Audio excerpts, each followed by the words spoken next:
Dans un monde en pleine transformation, où les tensions géopolitiques ne cessent de s'intensifier, la voix de la diplomatie russe se fait entendre avec force. Aujourd'hui, nous allons écouter un discours important du ministre des Affaires étrangères, Sergueï Lavrov. Il y aborde les défis actuels, la montée du monde multipolaire et la résistance face à ce qu'il considère comme une pression occidentale.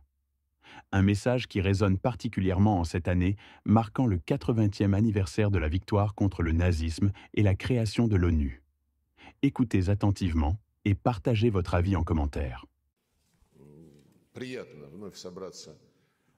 Nous ne devons pas oublier les pertes de plusieurs millions de vies des peuples de l'Union soviétique causées par l'agression hitlérienne.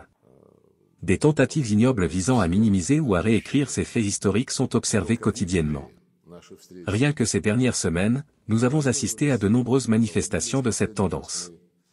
L'élargissement du BRIC, acté lors du sommet de Kazan, a démontré la direction principale du développement mondial, la prise de conscience croissante de leur rôle par les États clés d'Eurasie, d'Afrique et d'Amérique latine. Cette année marque le 80 anniversaire de la victoire, ainsi que celui de la création de l'ONU.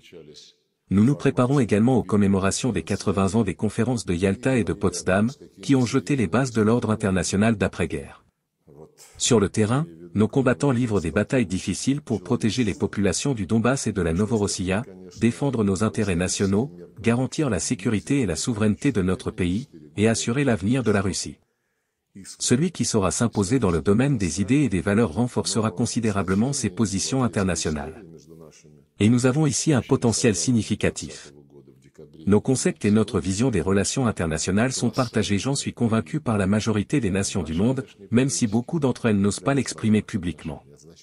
Les principes du souverainisme, du respect de l'égalité entre États, de la non-ingérence dans les affaires intérieures, ainsi que des droits fondamentaux de chaque individu, quelle que soit sa race, son sexe, sa langue ou sa religion, sont inscrits dans la Charte des Nations Unies.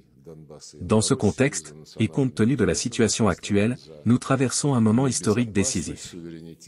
Nous constatons que la majorité de nos experts et analystes s'accordent à dire que nous faisons face à une agression hybride occidentale, qui, dans certains cas, dépasse même ce cadre et devient une confrontation directe. Il est essentiel de respecter l'intégrité territoriale des États, mais à une condition, que leur gouvernement respecte le droit des peuples à l'autodétermination et représente toute leur population. Nous avons donné une impulsion forte à la construction d'un monde multipolaire. De plus en plus d'États grands, moyens et petits adoptent une politique souveraine et nationale. Le rôle des organisations régionales ne cesse de croître. Union économique eurasiatique, UEA. Organisation du traité de sécurité collective, OTSC. Communauté des États indépendants, CEI. Organisation de coopération de Shanghai, OCS. Conseil de coopération du Golfe. Ligue arabe. ASEAN. Union africaine. CELAC, Communauté des États latino-américains et caraïbes. Les liens horizontaux entre ces structures régionales se développent activement, et le BRIC joue un rôle clé en tant qu'agrégateur de ces dynamiques. Dans cette période charnière de l'histoire, le dialogue entre experts et analystes devient crucial. Nos institutions d'État sont de plus en plus demandeuses de ce type de réflexion. Le Conseil russe des affaires internationales, RSMD, intensifie ses contacts avec les pays du monde majoritaire, en premier lieu avec la Chine et l'Inde, mais aussi avec d'autres nations d'Asie, d'Afrique et d'Amérique latine. Une coopération plus approfondie avec les centres analytiques du Sud et de l'Est est désormais une nécessité. Je suis convaincu que le cadre juridique international actuel correspond aux principes de justice et aux exigences de notre époque, marquée par l'émergence d'un monde multipolaire. Rappelons-nous que lors de la pandémie de Covid-19, nous avons échangé via vidéoconférence sur les défis inédits auxquels l'humanité était confrontée. Mais ce contre quoi nous devons lutter, ce ne sont pas les principes justes, mais ceux qui les violent. En cette année du 80 anniversaire de la victoire, préserver la vérité historique est plus que jamais essentiel. Un des sujets qui mérite une attention particulière est la tentative remise en cause du système international né de la Seconde Guerre mondiale et de la Grande Guerre patriotique. Dans cette phase décisive pour l'histoire de la Russie, chaque acteur diplomate, chercheur, analyste doit défendre les intérêts nationaux comme priorité absolue. Ces principes sont inscrits dans la nouvelle doctrine de politique étrangère de la Russie, qui oriente le travail de notre diplomatie. Comme l'a mentionné à l'instant Igor Sergueyevitch, le RSMD se fixe pour mission d'appuyer cette stratégie, ce qui en fait une démarche dépassant le cadre purement étatique. Il est essentiel d'examiner objectivement les avantages et les défis liés à la multipolarité. Nous devons identifier les risques et en mesurer les conséquences. Mais il est évident que son application concrète se heurte aux ambitions hégémoniques et égoïstes des États-Unis et de leurs alliés anglo-saxons. C'est un fait, une réalité objective. Mais encore une fois, ce n'est pas contre les principes de justice qu'il faut lutter, mais contre ceux qui les violent. Le discours de Sergueï Lavrov s'inscrit dans une vision géopolitique où la Russie se positionne en défenseur d'un ordre mondial multipolaire face à ce qu'elle perçoit comme une domination occidentale. Plusieurs points clés émergent de son intervention, chacun méritant une analyse approfondie. Tout d'abord, Lavrov insiste sur la nécessité de préserver la mémoire historique, notamment concernant les pertes humaines colossales subies par l'Union soviétique durant la Seconde Guerre mondiale. Cette insistance est à replacer dans un contexte plus large. La Russie considère que l'Occident tente de réécrire l'histoire et de minimiser son rôle dans la victoire contre le nazisme. Ce point est central dans la rhétorique russe, car il permet d'ancrer la légitimité de sa politique étrangère actuelle dans un héritage historique héroïque et incontestable. Toutefois, la question qui se pose est de savoir si cet argument historique est suffisant pour justifier certaines des actions menées aujourd'hui par Moscou. Peut-on se prévaloir d'un passé glorieux pour orienter la politique présente, surtout dans un contexte où les alliances et les équilibres de pouvoir ont considérablement évolué?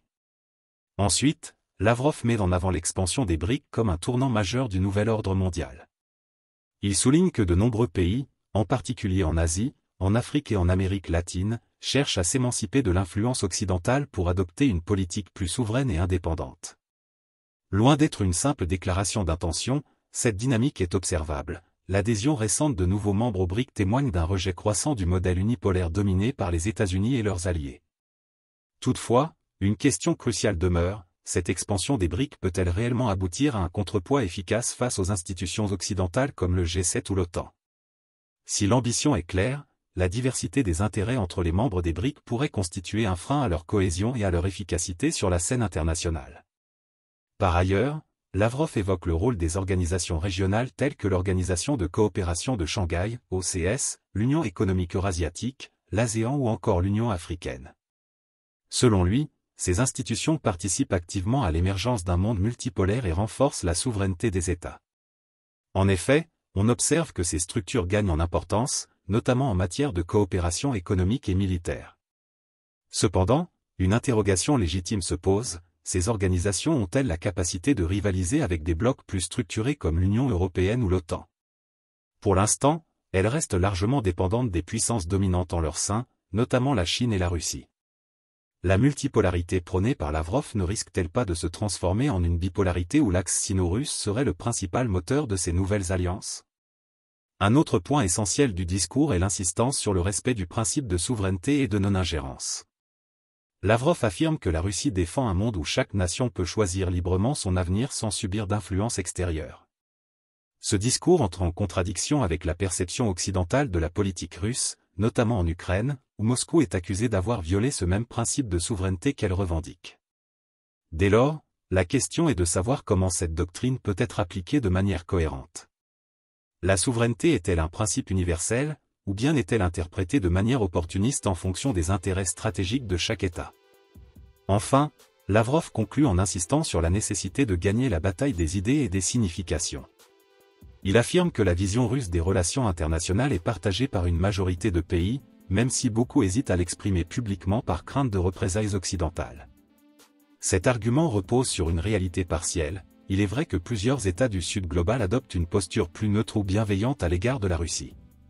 Néanmoins, la véritable question est de savoir si cet alignement repose sur une adhésion idéologique profonde ou s'il s'agit plutôt d'une posture pragmatique dictée par des intérêts économiques et stratégiques. En résumé, le discours de Lavrov soulève des enjeux fondamentaux sur l'évolution du système international. Il met en avant la montée du monde multipolaire, la consolidation des alliances alternatives aux structures occidentales et la lutte pour la souveraineté des États.